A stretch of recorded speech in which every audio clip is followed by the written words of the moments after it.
One of the things that we learned with our shooting machine, there was a tons of stuff that we've actually got to experiment around with and learn about. But one thing that I think the average archer doesn't actually know about that I wanted to share with you is that your grip and the bow grip itself. One of the things that we found was when you take let's say I had a Matthews bow with the wood panel grip piece that it had. I put that in the shooting machine and draw it back to its draw length, and I fire off the shot. Arrow hits where it hits. I can go grab that arrow, come back, put it back in, draw it back to the same draw length, and fire it again. And that same arrow will hit in the same hole until I punch a hole all the way through that target. But an interesting thing that we ran into is that when we put in bows that had sticky or rubbery grips on them, the machine was unable to shoot the same arrow in the same hole. It would randomly kind of spray in like a silver dollar size area, showing that basically it was impossible for the machine to actually grab that bow the same way every time it drew it back. There was slight differences every time it would draw back. And what that told us is if a machine can't grab the bow the same every single time, how the heck am I supposed to do it?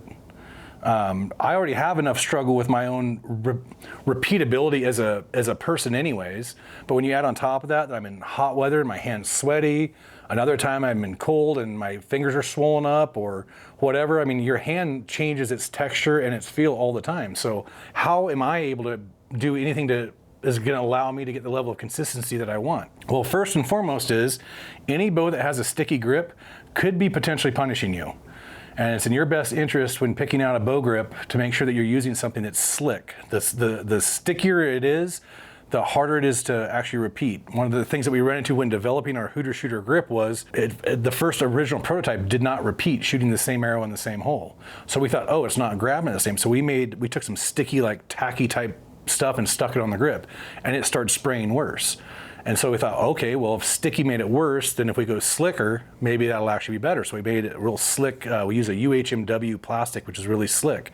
And immediately we got same arrow, same hole. So what that tells us is a slick grip on your bow is actually advantageous, and a sticky grip on your bow is disadvantageous. As shooters, how do we make it so our hand can also be slick all the time, a slick on slick contact? And so what we did was, because our hand does change texture all the time, is we went and most people made fun of us and called us Michael Jackson and all kinds of names and laughed at us. But what we did, all the Spot Hogg guys did is we all had these little gloves, and we would shoot with a glove like this on. So our shooting hand always had a glove on. This was my release hand, this is my bow hand. And by having just a thin, little tiny cotton type glove, what we noticed was we were able to keep a constant texture feel against our bow grip and was able to actually grip our bow more consistently the same way every time. And it showed in our results that we were getting much more consistency out of our bow by shooting with a glove than versus with our bare hand. So you might find in your situation that just putting on a glove can increase your group or tighten down your groups significantly from what you were getting without it.